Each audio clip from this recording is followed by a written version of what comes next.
Alright, welcome back mga ka-Johnny. Ito pong new lingkod ka-Johnny ng Johnny Tortido at ito ang Johnny Depp. Usapang utang, usapang cola.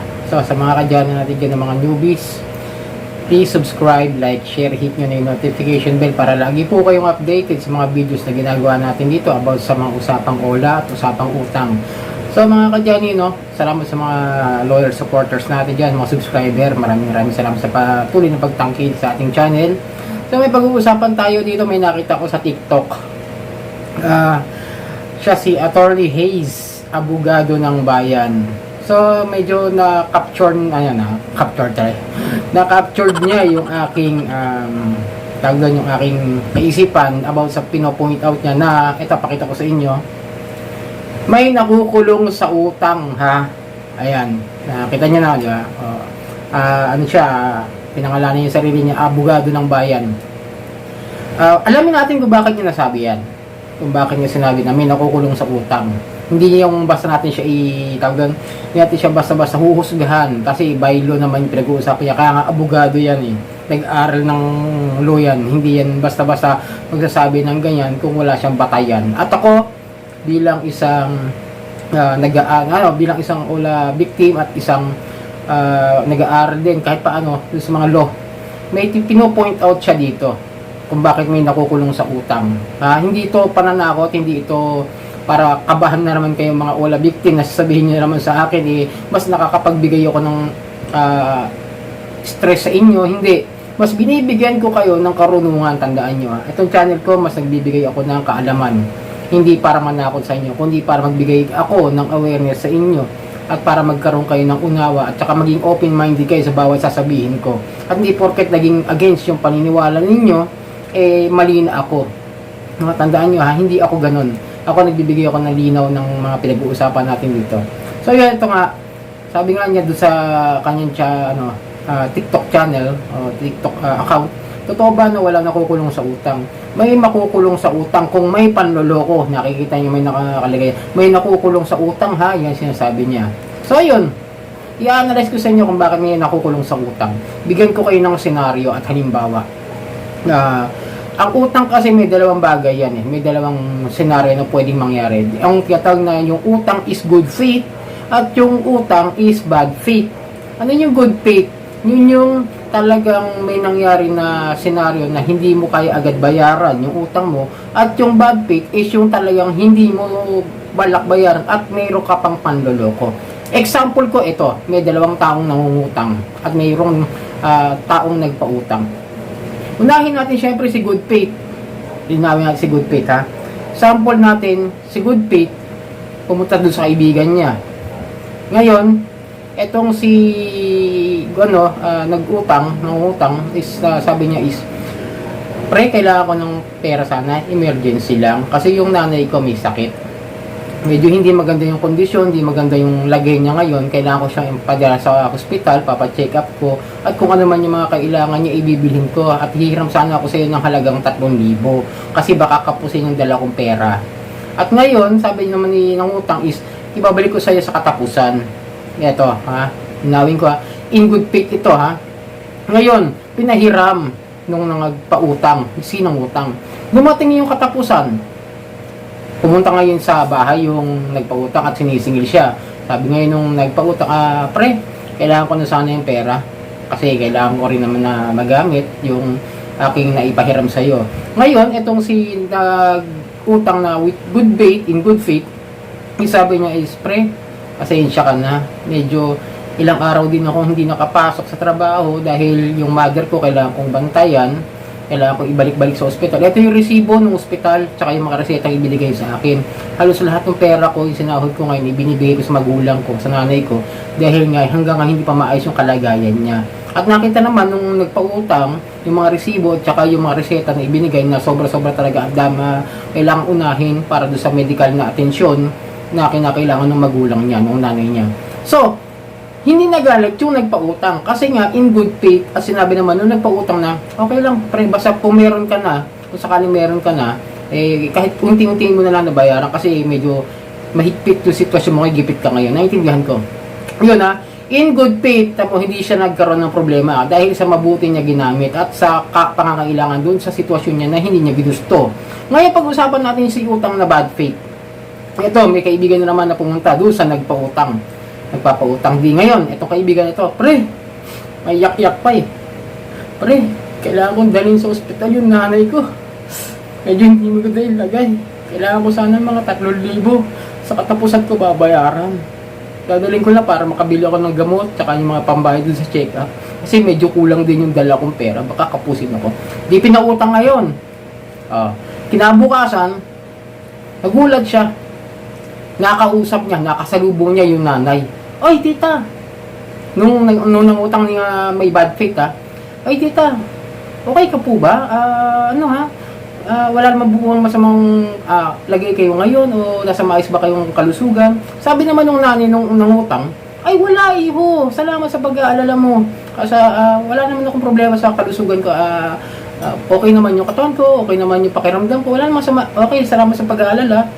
Ako nga pala, yung anak ko nga pala, no, sabi niya gano'n, hindi na nagkwento yung nanay, umalis ngayon, pupunta sa mall. Meron kasing isang installment plan, kukuha yata ng cellphone. So, pupunta, di ngayon nga, nakakwento, ay, ganun po ba, tita?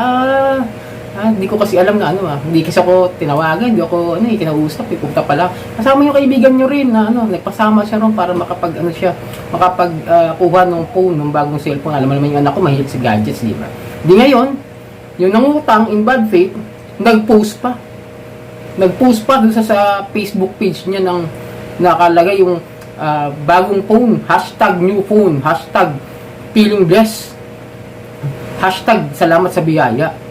Tapos ngayon, sumunod na araw, nakakasalubong naman niya yung kaibigan nila na nakakasama nga nung nangutang in bad faith. Sabi niya, hey pre, nakita mo na yung bagong cellphone ng kaibigan natin. Kasi nag-down siya doon, 3,000. Sakto rin yung hiniram niya ron doon sa nagpautang, 3,000 rin. Dinown niya. Tapos ngayon, naikwento nga na yun nga yung ginamit na pera. Sabi niya kasi, nagulat niya ako, may pera siya eh.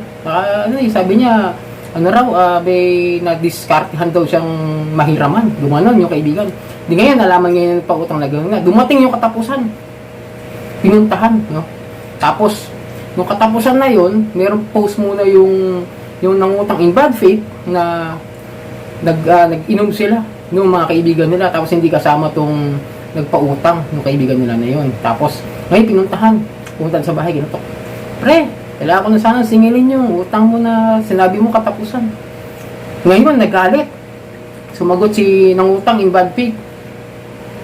Di ba sabi ko siya sa katapusan? Pero wala ko sinabi kung kailan buwan. Ganon. Ikaw, huwag ka pupunta rin sa bahay ko nang bigla-bigla kang susulpot, Huwag kang babalik-balik dito, baka kung anong gawin ko sa'yo. Ginanon pa. O, di ba?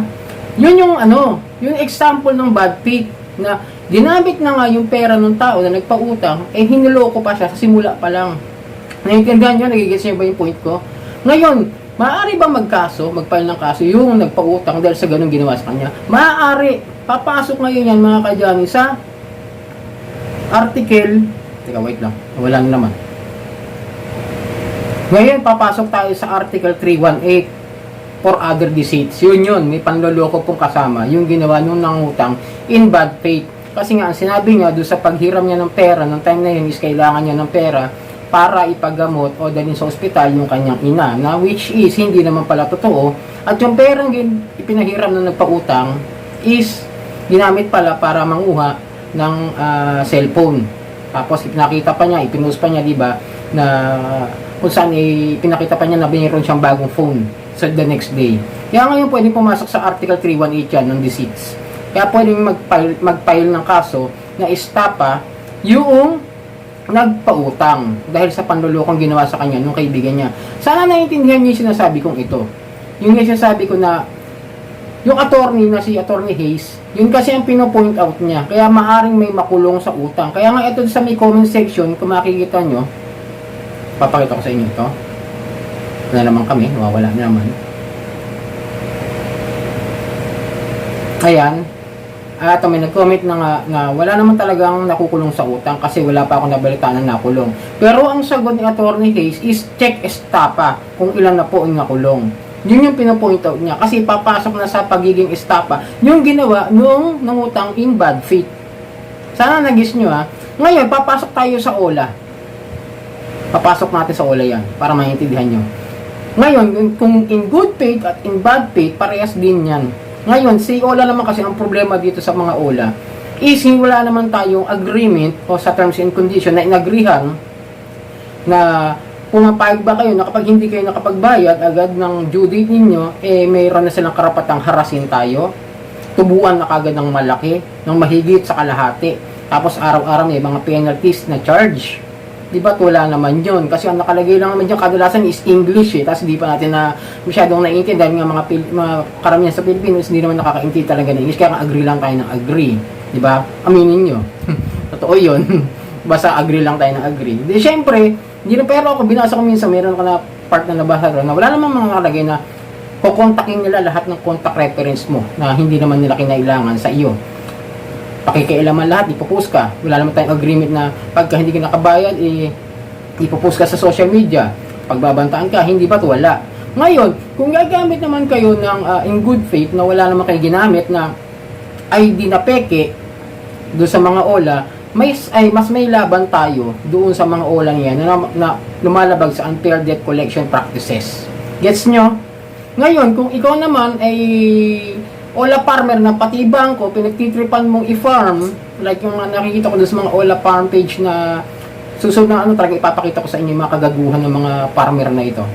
Na pati Union yan, Union Bank yata something, balak na i-farm, gagamit daw siya ng peking ID. So, di ba, ganun katindi yung mga makakapalambukan ng mga farmers siya. Yun, pwedeng kasuhan ng mga bangko yan, ng estapa, kapag napatunayan gumamit ng mga peking ID yung mga yan, at nag-apply ng loan at hindi nagbayad. So, yun sana naiintindihan yung pinopoint out ni Attorney Hayes dito. Yun yung binabanggit niya kung bakit may nakukulong sa utang. Nangutang siya na may kasamang panloloko. Kaya sa una pa lang may nakukulong sa utang kung may panloloko. Sana nag-gets, baka mamaya kasi hindi naintindihan kasi meron naman siyang sinabi rito na kinomentan niya, pakita ko sa inyo, tungkol sa OLA.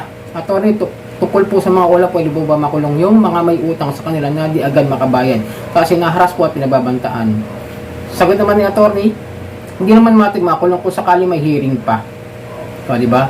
Magkaka-hearing naman talaga kung sakali magpapile sila ng kaso. Kung magpapile ng kaso, yung mga mapang-abusong online lending apps, mga kadyani. Sana naiintindihan nyo kasi nga karamihan sa mga online lending apps is lumalabag sa mga unfair debt collection practices na kung saan is labag na sa karapatang pagtao ng isang nangutang. So yun, sana mga kadyani naiintindihan nyo yung mga sinabi ko. Sana naunawaan nyo, bigyan nyo ng open-minded yung mga sarilis magitong klase ng mga sitwasyon, kaya nga binibigyan ko kayo ng linaw at hindi pa nanakot. So yun, itong nilingkod ka Johnny ng Janitor TV at ito ang Johnny Depp, usapang utang, usapang OLA.